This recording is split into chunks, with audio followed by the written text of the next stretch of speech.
Welcome to Very Rich Stories, where you will see stories of betrayal, secrets, and twists in real life. And now, her father's secret.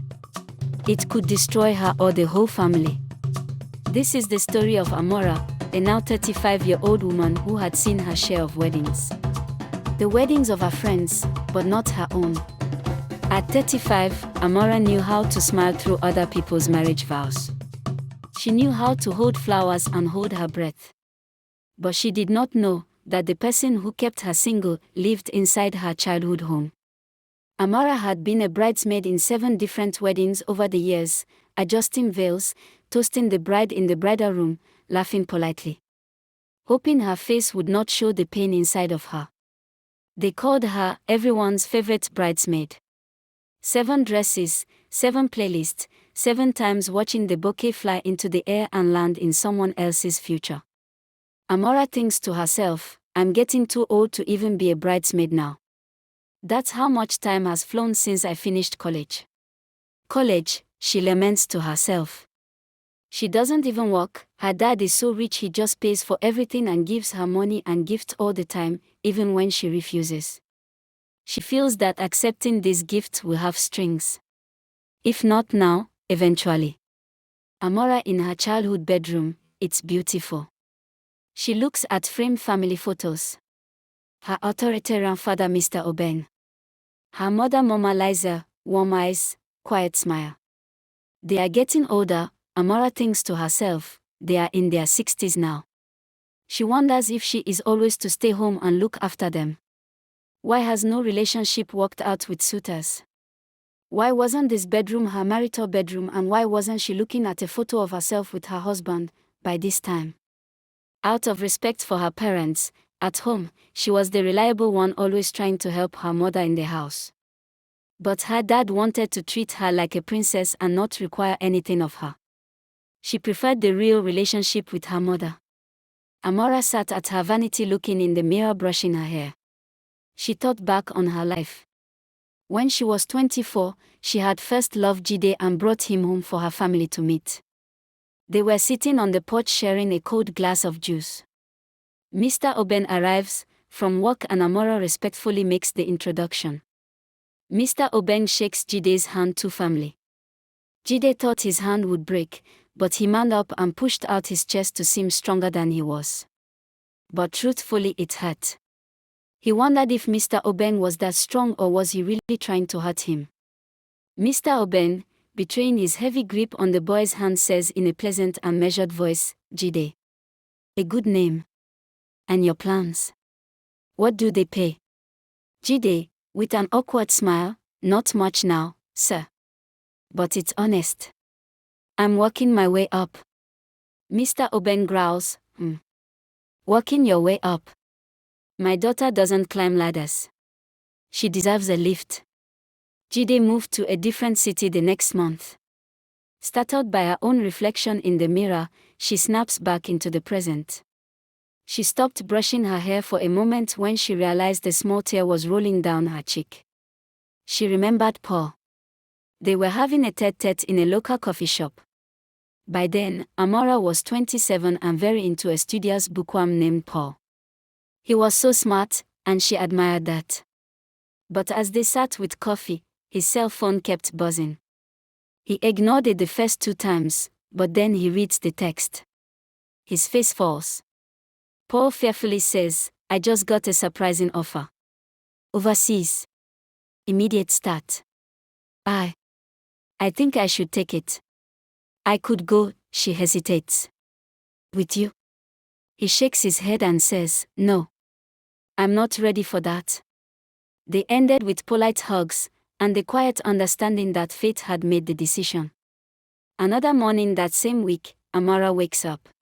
She is 35 and feels 35 now, whatever that is supposed to feel like. She sits up still on her bed, and starts scrolling her phone. She stops on a photo of Tola, her best friend, now engaged. Tola was the only girlfriend left in her circle. Amara hadn't put it together yet, but all of her other girlfriends who had brothers or were popular with the young men their age were falling by the wayside and out of her friend circle.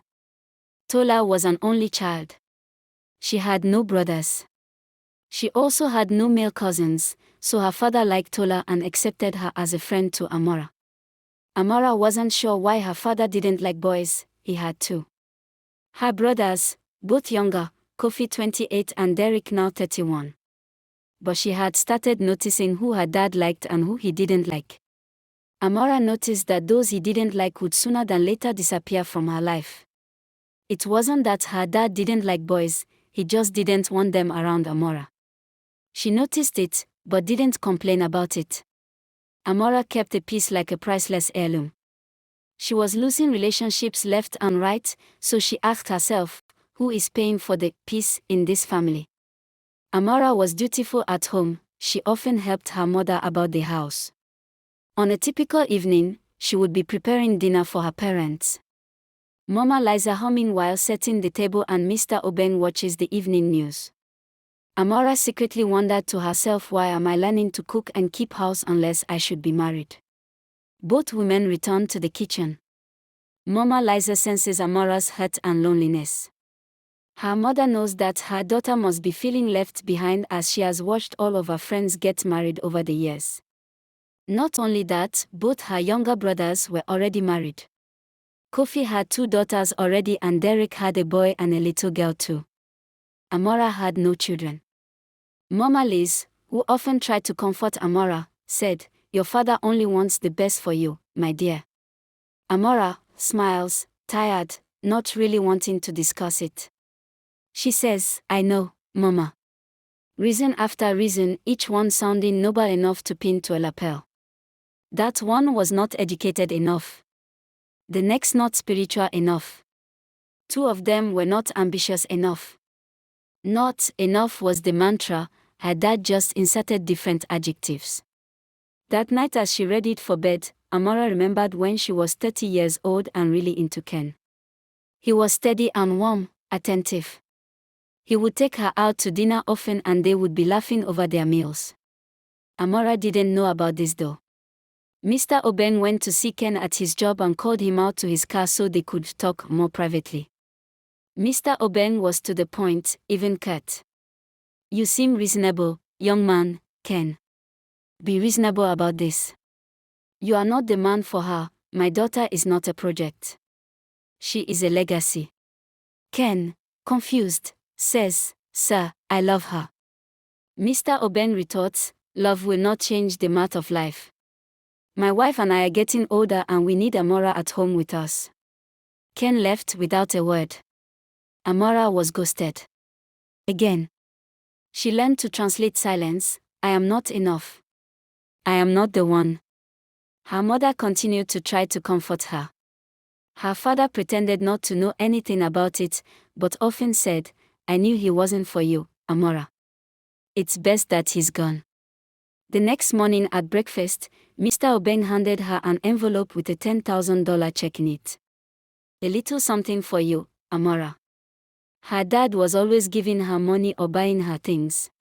He took her shopping and did fun things together with her and with her mom, just the 3 of them. Ever so often, when she was in her 20s, a girlfriend might join them, and it was like a big happy group. But then her girlfriends started getting married and her dad didn't seem to like them once they had husbands. Amara was not really sure why. It seemed that no fellow she brought home to meet the parents was right enough or good enough. That night, as she climbed into bed and covered up to stay comfy, she suddenly saw a pattern. Every time a man she had brought home to meet her parents disappeared, she got a large check from her father. She used to think it was because he was trying to cheer her up, but now she started to think it was more sinister than that. Her obedience was the trap. Her patience. Her faith in her father's words all created the trap that kept her at home with them, alone, unmarried, now 35 years old. The money and other gifts sweetened the trap. The more she gave, the more her future cost. The more he gave, the more she realized that the young men she was meeting could not provide for her the way her father had made her to become accustomed to. But Amara was at the point where she would trade all this wealth and all this luxury for true love. One day Amara had to cancel an afternoon picnic with a new suitor who was very interested in her, in order to take her father to the doctor. Once she had said, "Dad, don't you have a driver?" "Amara, you should be ashamed. This is a medical appointment. Family should be with me. I want you to take me, and only you." "Yes, Dad, I'll take you." That fellow was so offended, he blocked her and she never heard from him again, but her dad was happy. The next day her dad gave her a credit card with no limit on it. She put it in her nightstand drawer, never used it and forgot about it. What did she need that for? Love became a leash, stitched with errands, favors, so many gifts, and a smile that never argued. Amara got dressed in a gorgeous evening gown and went to Tola's bridal engagement party. Tola was younger than Amara, but she was getting married right at age 30. They considered that a close call because after 30. Well, at the party there was dancing, laughter, warm lights, champagne toast. Amara smiles genuinely, but her eyes drift about. Tola, having had too much champagne, is pulling Amara close and says, "Maid of honor," again. Then she whispered in Amara's ear, "And next time, yours." "I mean it." Amara laughs from your lips to God's ears. She stops, breath catching. Across the room, Ken, older, more refined looking, composed, locks eyes with her. Without words, they each break away from their respective groups and meet on a quiet corner of a balcony. Ken, with words carefully chosen, says, "Amara, I owe you the truth. Your father offered me money to leave you. He said you were needed at home." Amara's world tilts. "What? Money?" Ken shamefully says, "It was a lot of money and I took it. I told myself it was for your family. I told myself lies because I wanted the pain to make sense. I'm so sorry." There are words, there are phrases that don't wound when you hear them, they wound when you understand them. "Your father offered me money" was one of those phrases. That's all she could hear the rest of the night, throughout the party and all the way home. That night when she gets home, Amara finds her father at the table with a cup of tea. The house is quiet. Amara looks her dad square in the eye and says steadily, "How much did you pay Ken to leave me?" The dad, now getting older and easily confused, asks, "Ken? Who is that?" "The boy I got the job in Canada." This didn't register with Amara right away, so she said, "Ken, how much did you pay him to break up with me?" Mr. OBNG, after a bit, simply said, "Enough. Enough to make the future possible." Amara, with her jaw tight, retorts, "Whose future?" "Whose future, Dad?" Mr. Obeng's voice rises slightly. "Ours. Your mother and I are not made of iron. Your brothers have their own lives. You are the one who cares." "Who else?" "Who else, Dad?" "Jide." Amara was slobbering in tears now. Then it hit her, Dad manipulated her life again and got Paul a job overseas, that's why he left her. These were the men she had loved and thought she had a future with each of them. Mama Liza pleading, "Please, both of you." Amara, to her mother, "Did you know?" Mama Liza, in tears, I suspected." Amara, "You're a beautiful girl, smart, accomplished. There is no reason for any suitor to have left you. I told myself your father was protecting you. I told myself." Her voice trails off and she breaks into sobs. Amara, finally composing herself, exhales in a whisper, "You were protecting your comfort, Dad. Not me." She repeats it again. "Not me." And there it was, the romantic inventory of the men she had admired or adored for a whole decade in one painful receipt. Her father. Her own father. She stood silent, shaking her head. "Mr. Obeng, softer, almost vulnerable, if you marry, who will care for us? Who will sit with us through the nights? Who will answer when we call?" Amara, after a long silence and collecting her tears again, said, "You never asked me if I wanted to be a bride." Silence fell in that room like a heavy black theater curtain. Amara forced herself to sleep so she wouldn't have to think about it. Her father, her own father, had been sabotaging her relationships, well, she had to admit it. All her life. 1 week later, the fingers of dawn stretched across the sky, with a pastel chalk streaking the grey-blue firmament soft pink. Amara quietly packs a suitcase. Folds a few dresses. Looks at a framed photo of her mother laughing, her father looking proud, leaves it. She takes a photo of only her mother with her. Leaving is not a door slam, it's a doorknob, heavy in your hand, that finally turns. Rideshare tail lights glide away from her parents' house. She watches in the rearview mirror. The house shrinks. The morning sun has found the small, now bright apartment that Amara had rented just days ago. It had bare walls, but she didn't care. That was how she was feeling now. Stripped. It had one weak-looking plant on the windowsill, left there by the previous tenant, no doubt. She has coordinated things very well. At noon a few pieces of furniture arrive from her favorite store and the movers place everything as she wants it. She is only going to use the money her father has given her so far, most of which she has saved. After that, she will earn her own. She is an educated woman and she is capable. First order of business. Amara registers a sole proprietorship for an events business. She builds a simple website. First client meeting in a cafe. Her original nervous smile turns genuine as she finds her comfort in presenting what she is really good at. It is what she studied in college. She is finally using it. Amara learns to say, "I'm not available that day," to her parents, without apologizing. When you stop asking for permission, time starts bringing you small gifts. A first client. A second. The luxury of your own Saturday. Phone vibrating, Dad. She lets it ring out. Another call, Mama. She answers. Mama Liza softly says, "Amara, come home. Your father can't sleep. Neither can I." Amara gentle but firmly says, "I'm here, Mama." Not there. Later that week. Mr. Oben was knocking on Amara's apartment door. As she opens the door she sees him standing in the hall, proud spine, tired eyes. "Dad, please. What do you want from me now?" Mr. Oben still defending himself, "I did what any good father would do." "No, Dad, you are over the top. You cannot call me every night and ask me if a man is in my apartment. That's not normal. I'm just being protective." Amara opens the door and stands in the frame, making the boundary visible. Plain. "It's too much, Dad. Especially when I have to walk through the house on FaceTime to show you that no suitor is here." She sighs, exhausted. "I'm just being a..."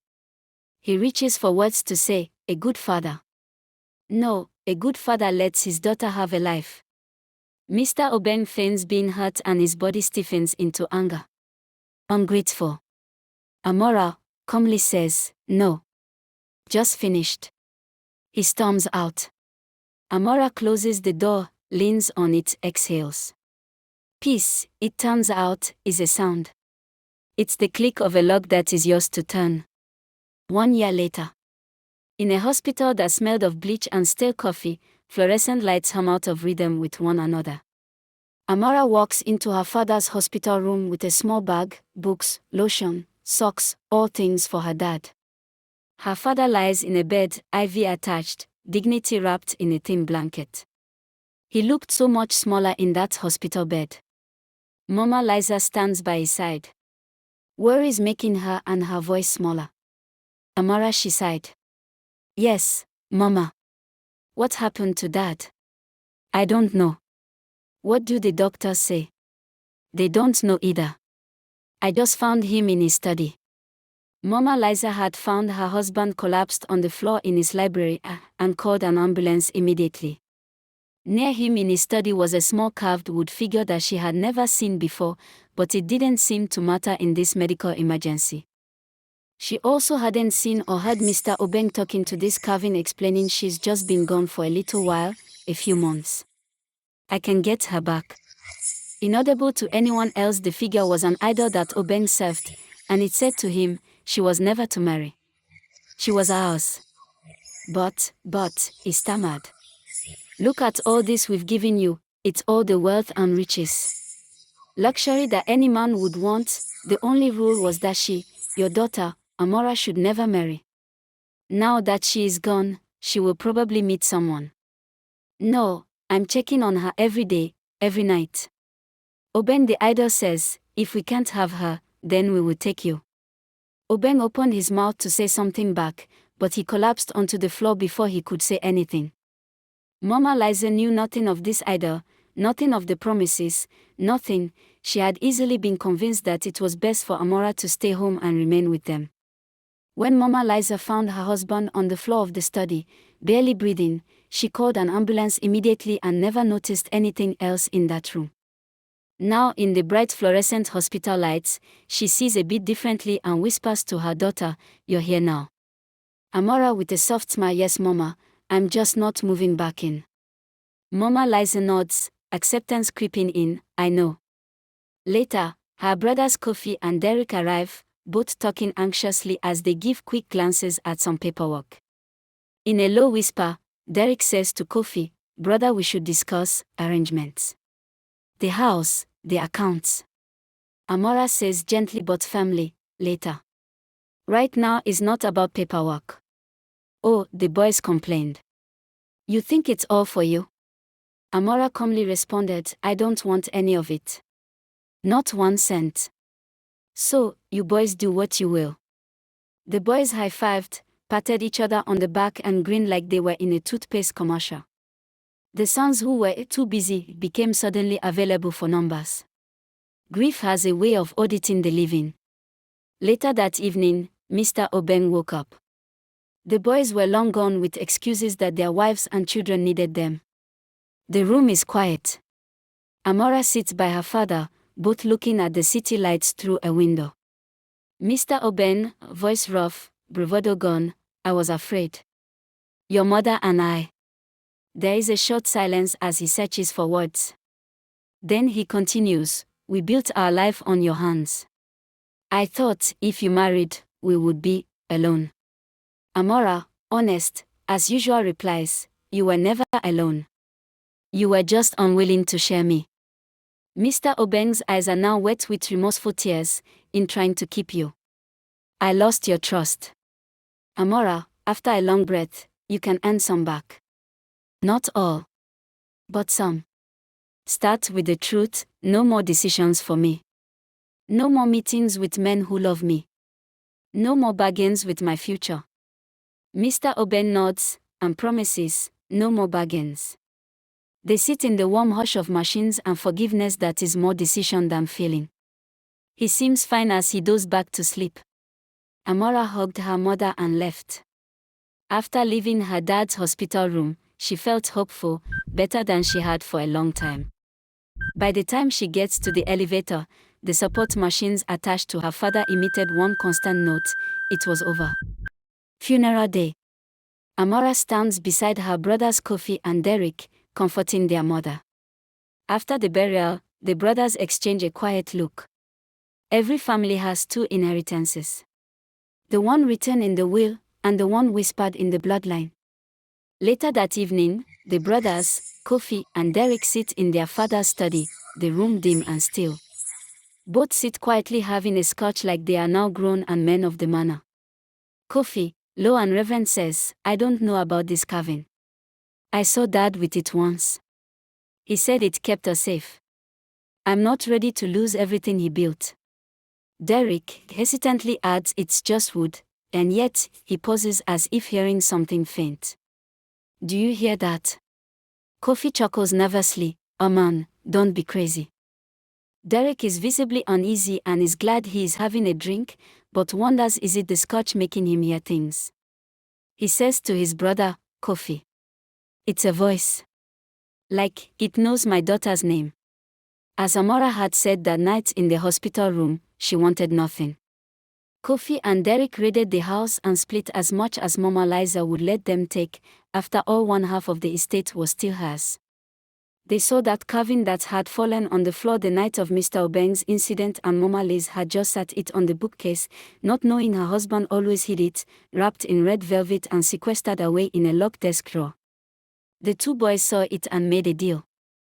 Derek would take it first, with Kofi insisting that you can keep it part of the time and I can keep it the other half of the year.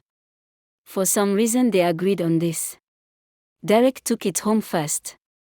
That night he had dreams of prosperity and wealth, and a final note as the dream ended, and your daughter must never marry. Derek cherished the money part of the dream and completely forgot the last words, and he went happily on with life.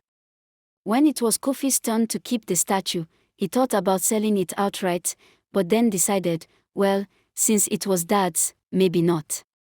As long as it was in his possession, his business thrived, but he had this aching feeling that neither of his two daughters should ever marry. Some months later, Amara is in her apartment, waters her plant, and notices that it has gotten much stronger. 2 green leaves have appeared. She also now has a Great Dane for company. There are signs of life all around her. Her dog, Moonbeam, is angling for a walk. It's a nice day, so she obliges. She stopped and looked at herself in the hallway mirror by the door. 36 years old. She wondered if it was too late for her. Amara had noticed that her dreams had gotten better since her father's passing, but she didn't really know how, because she hadn't yet forgiven him. Well, not completely, because she was still alone, with her dog. She had never told anyone, but since she had returned back from college and moved back into her parents' mansion, her dreams were the absolute worst, or she didn't remember them at all. Either she was being chased or attacked all the time, or she had no dreams at all. It was weird. Her Dane, Moonbeam, was pulling her, glad to get out. She grabbed the book she was reading on the way, in case they stayed out in the sunshine for a while. They walked briskly to the park. After her dog had worn himself and her out, she took a seat on a park bench. Moonbeam jumped up beside her. Amara was engrossed in her book and never saw a man approach her, standing at a polite distance. The man smiles and asks, "Is it good?" "Oh, the book." Amara smiles back, "Better than I expected." She no longer read for an audience. She no longer lived for an argument. And so when life sat beside her, it wasn't an exam. It was a page turn. A golden retriever trots over to Moonbeam, tail wagging, friendly, golden fur catching the sun. "Max," says the man who had just approached. Max sits.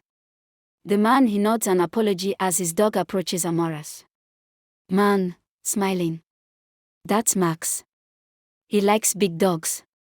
Thinks he's one too." Amara smiling back, "Oh funny, that makes 2 of them." This is Moonbeam. The dogs sniff each other, then just look at one another, as if they've already decided, no tension, just ease. Amara and the man chat softly, sharing their names since they've introduced their pets already. A few weeks later, Amara walks past a bridal shop window. She pauses. Not with ache, but curiosity. She sees a beautiful gown in the window and for some reason just smiles at it. Then she keeps walking, shoulders open, pace unhurried. Sometimes, the prison isn't made of walls, it's made of love, twisted by fear. And when you finally walk out, you discover you were always the key. But her brothers? The secret never died with their father. It simply changed hands. Every vow demands a keeper. Be careful what you bring into your house. The Obeng Legacy, Part 2, coming soon. If this story moved you, share it with someone who is trapped and doesn't know why they can't break free. Subscribe for more very rich stories.